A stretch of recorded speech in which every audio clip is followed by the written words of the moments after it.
What's up, guys? It's your buddy SpazPhoenix, the YWC Reality Check, here with another random topic video. It's a topic that's been done to death, but it's never stopped me from doing other topics that have been done to death before, has it? No, it hasn't. My topic tonight is the 6 ways that Spaz will save SmackDown. Yes, there's a lot of S's in there. It's kind of by design. It's kind of lame, and it's kind of just because I thought it sounded cool. Everybody has their theories on why SmackDown struggles, how they could improve it, etc., etc., etc.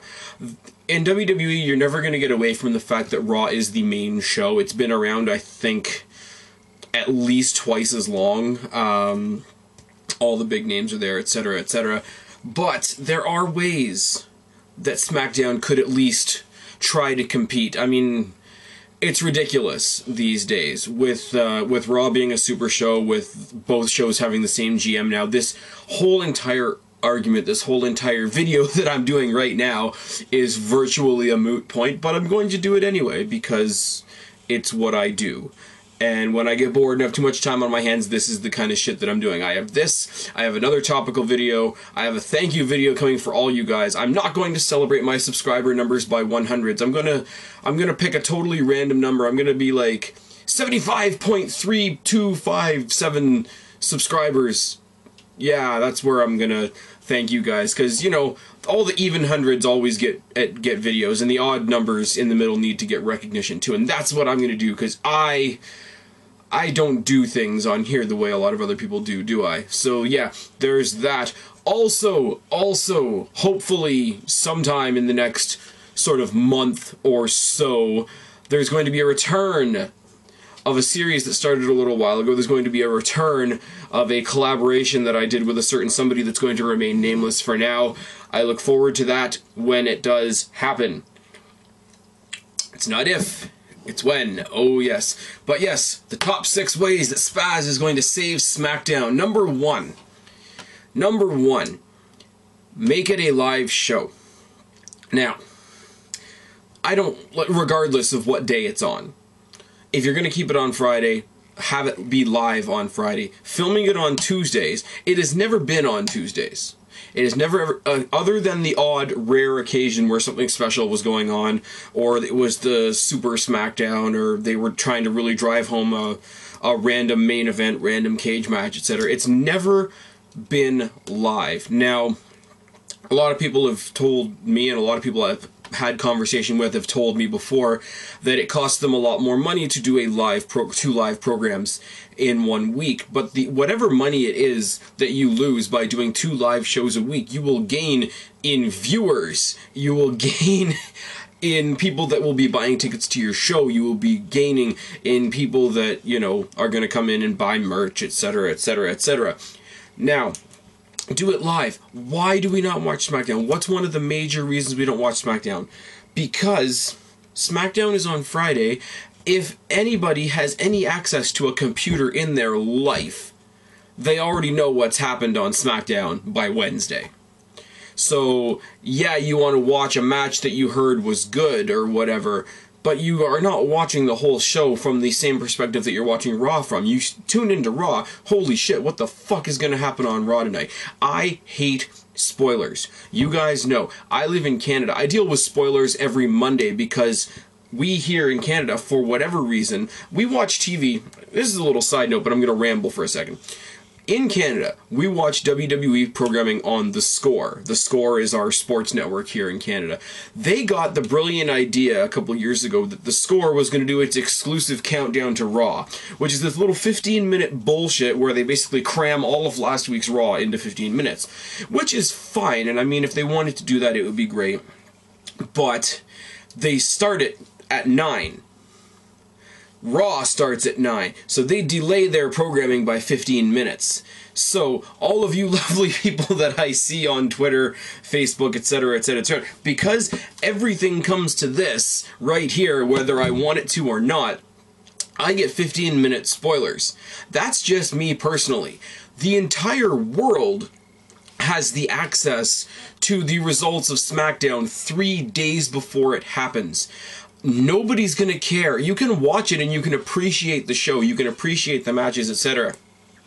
Hey, I'm a big fan of Randy Orton. Randy Orton's mostly on SmackDown. Hey, Randy Orton had a cool match with Cody Rhodes on SmackDown there. Okay, I'm going to tune in Friday and watch it, but it's not the same holy shit what's going to happen that we get with Raw. Whatever day you do it live. There's point one. Point two, take it off Fridays. For God's sake. Friday, and I'm not going to come up here like everybody else does and say, oh, well, you know, I've got more of a life on the weekend than most people, you know, I'd rather go out and have a life than be on wrestling, but realistically, that is the argument.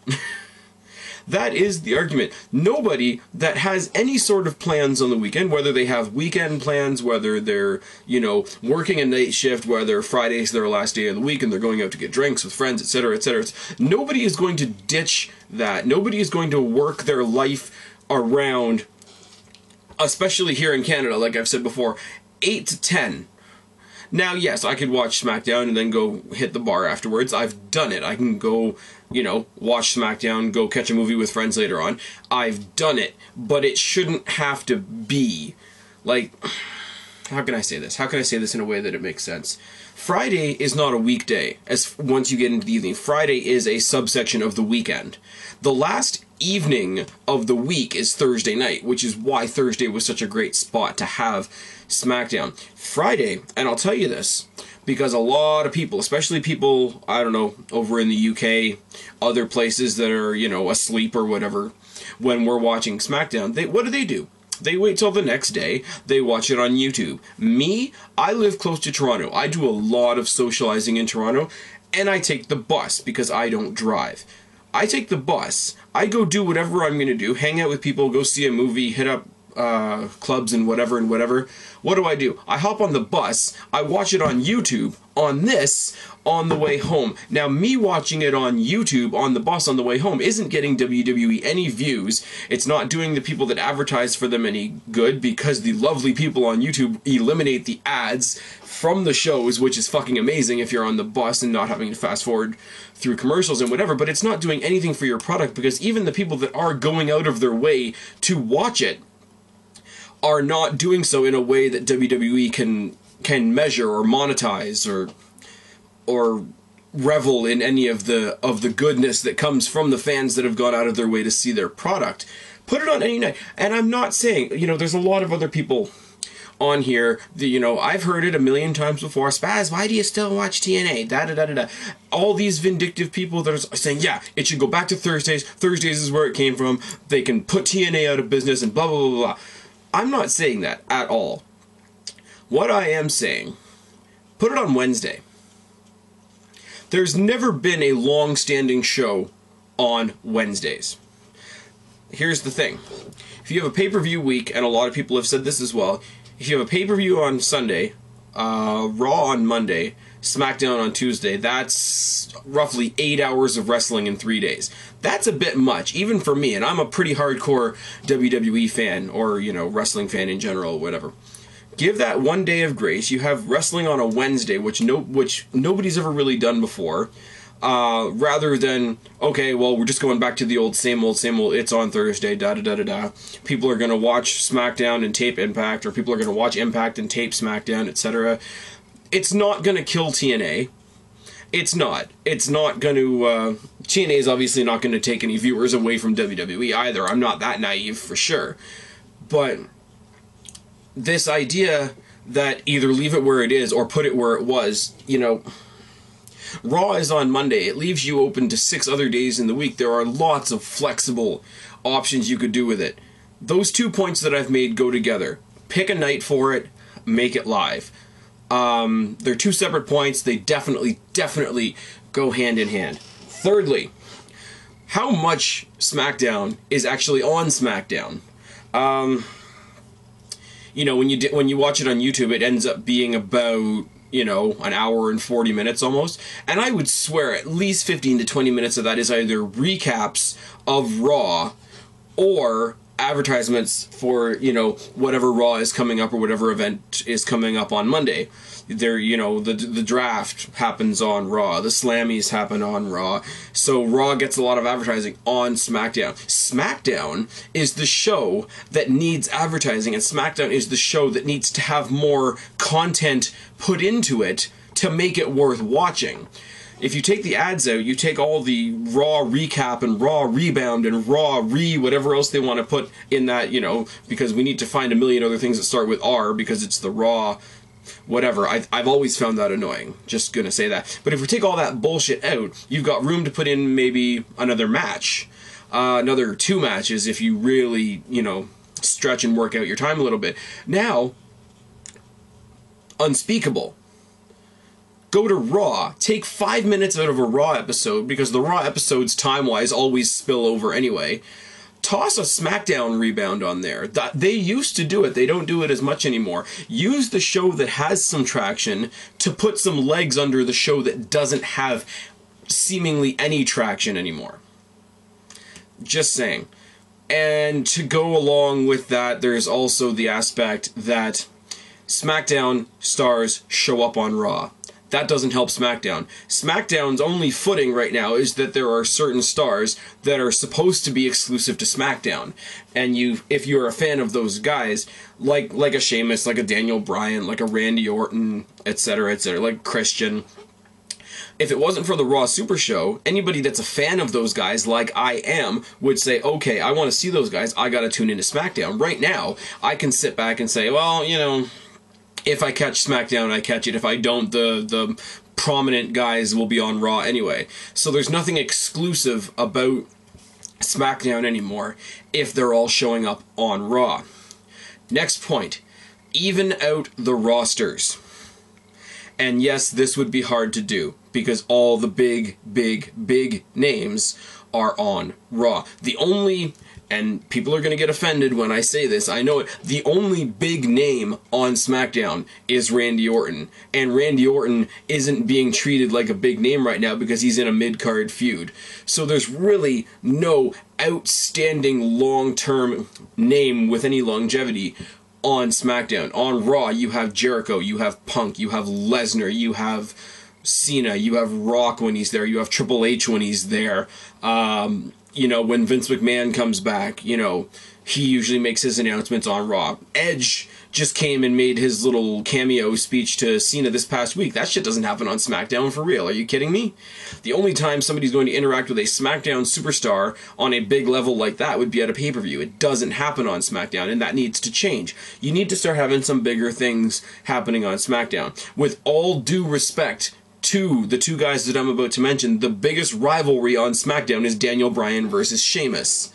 And I'm sorry, on a worldwide, you know, between hardcore fans and casual fans and, you know, occasional fans, on a worldwide spectrum, there's no name recognition there. There's recognition with Jericho. There's recognition with, you know, Triple H, The Rock, Lesnar, Edge, Shawn Michaels when he comes by, and da-da-da-da-da. The biggest thing that SmackDown has done in the past little while has been the throwback SmackDown, the, you know, blast from the past thing that they did. There needs to be, okay, first of all, that was a flop. Second of all, there needs to be more stuff to bring to SmackDown. So there needs to be a couple smaller name guys, like, you know, bring... I don't even know who you would bring. Bring a couple of Ezekiel Jacksons over to Raw and send some Jerichos or some Punks or some whoever you want to send to SmackDown. Nobody wants to consider that, and everybody says that it's impossible, but it is why there's no attention on SmackDown.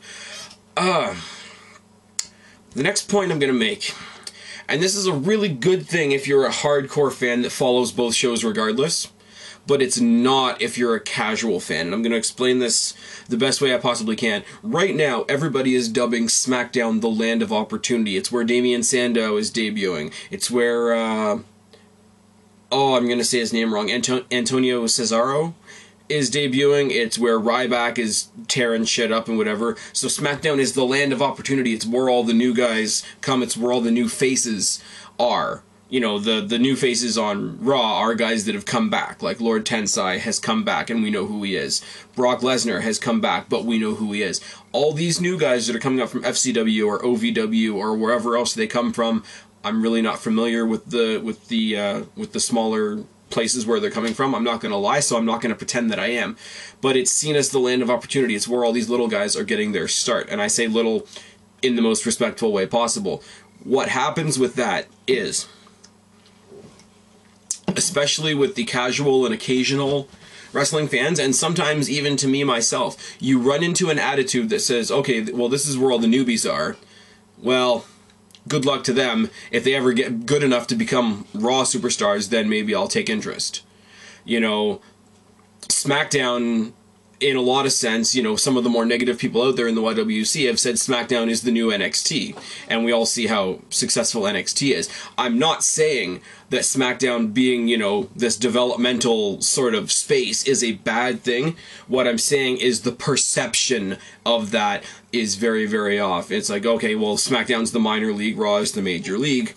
Why am I going to watch the minor league? They have to really watch what they do. That if they sort of spread the new guys over both shows and spread the main event talent over both shows, they would seem more equal, and people would have to take interest in both shows to get the full spectrum of the talent, because the talent roster we have is great. One of the most exciting... Okay, personally, because I remember when he was Albert and A-Train and all that shit, I marked when Lord Tensai came back. Personally, because I didn't appreciate him the first time around, I really, really didn't, I marked when Lesnar came back. But you know who the most exciting person to me is right now? Is Ryback. And now Ryback is just tearing through local jobbers at the moment, and he'll start going through, you know, the actual WWE jobbers shortly. But imagine the impact if somebody like Ryback was on Raw and took out Kofi Kingston, you know, in his debut, or, you know, picked out somebody huge, you know, maybe not necessarily got a win, but, you know, went up and slapped Brock Lesnar in the face and left again. I'm not saying it would happen. I'm just saying, you know, if you're a... I hate to say it this way, but if you're on the jobber show, you're going to be seen as a jobber that's beating other jobbers, and that's because of the reputation that the show is getting as a whole. It's the land of opportunity for new guys, which is amazing. But the other side of that coin is, yeah, that SmackDown's that show with a bunch of new guys, where you have no... There might be an amazing amount of talent there, and it might be intriguing, but the investment isn't there yet, unless you've followed them. And yes, I interact with a lot of people on YouTube that I have a tremendous amount of respect for, that follow ROH, that follow OVW, FCW, NXT, Superstars, all that sort of thing, and they do have that investment, but the casual fan doesn't, and the occasional fan definitely doesn't. So for them to look at it and say, oh, well, who the fuck are all these guys, why do I care, is a very, very dangerous spot to put SmackDown in. So maybe lose a little bit the label that SmackDown is the developmental show, and show that there's developing talent on both shows.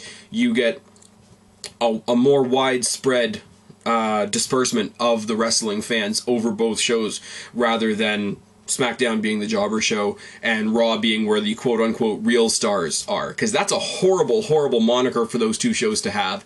It really, really is. Now, the last thing, and this is only a suggestion on my part, it's not going to happen. Where does TNA beat WWE? And I'm not comparing SmackDown to TNA, but I want to set the thought pattern. TNA beats WWE, hands down, in tag team wrestling, in women's wrestling, and in high flyer wrestling. They have a Divas division that ain't worth shit. Nikki Bella is your new tramp stamp champion, everybody. They have WWE tag team champions that are getting buried on a weekly basis recently. And there is no cruiserweight, X division, light heavyweight division at all. What we need to do for SmackDown, either revamp the tag team division, revamp the Divas division, or create a high-flying division. Pick one. Not all three of them, because that's overkill, for sure. Pick one of them. Say you're going to revamp the tag team division, put a lot of stock in Primo and Epico, bring up some tag teams. They've got Titus O'Neil and Eric Young up there now, which I'm not exactly thrilled with. They got Tyler Rex and Kurt Hawkins waiting in the wings. You got Kid and Gabriel waiting in the... You've got the fucking Usos that are sitting there trigger happy for a title shot. Make that division, whatever division you choose, tag team, high flyer, women's division, whatever, and make it exclusive to SmackDown.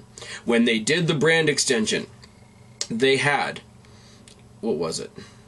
They had a mid-card title on each show. They had the women's championship was exclusive to Raw, I believe, and the light heavyweight championship was exclusive to SmackDown. Pick a title, I don't care what it is. Pick something that WWE isn't giving it to us currently. Start giving it to us again, and give it to us exclusively on SmackDown. That will be people's reason to tune in. People that love tag team wrestling, if you give them a decent tag team division, will watch it if it's on SmackDown. People that are craving a light heavyweight division, and the scary thing about that is we have high-flying wrestlers. We have the Evan Bournes and the Justin Gabriels and the Kofi Kingstons and the Tyson Kids, etc., etc., etc., to make a division. We just don't have a belt for it right now because the last person to hold that belt was Hornswoggle, and it was a joke. But if they brought back a light heavyweight division, or a cruiserweight division, or an extreme division, or whatever you want to call it, people would watch, because people that are strictly WWE fans that don't branch out and don't watch TNA, ROH, etc., are starving for that. People are starving for a legitimate Divas division that's not full of plastic fantastic Barbie doll bullshit. So revamp that. Bring in real wrestlers. Let Beth Phoenix heal up her ankle or whatever she's doing. Get Natalya back up to prominence. Get her some X-Lax. Get her to stop farting and all that sort of thing. Bring back Karma. People laugh at me when I say it, but see if you can get ODB away from TNA. See if you can get Mickie James back after you were stupid enough to lose her. Get a decent women's division. People want to see proper women's wrestling. Put a proper division together, make it exclusive to SmackDown. Put a great tag team division. That's the most popular one, and that's the one that people always say that we're missing out on. Put a proper tag team division together. Grab a couple of decent teams and grab a couple of okay teams that you're going to build up to be the decent teams. Build a great division. Make it exclusive to SmackDown. People will watch it. Give people something on SmackDown that they don't get on Raw. There isn't any sort of clinching factor on SmackDown right now, and that's what it needs. That's it. 6 points. I tried to make this a relatively short video. Pick a night. Make it live. Stop using SmackDown to sell Raw. Even out the rosters. Stop labeling SmackDown as a developmental territory and give them something exclusive. 6 simple ways that Spaz... I can speak, I swear. It's a tongue twister. I knew I was going to do that at least once. 6 simple ways that Spaz is going to save SmackDown. Oh, yes. And who am I? I've been Spaz, your YWC reality check. Subscribe up there, talk down there, start a conversation, keep this conversation going. I'd love to hear what you think. Don't be a stranger. I will talk to each and every last one of you later. I'm out of breath. I'm Spaz. I'm tagging out. See you later, guys.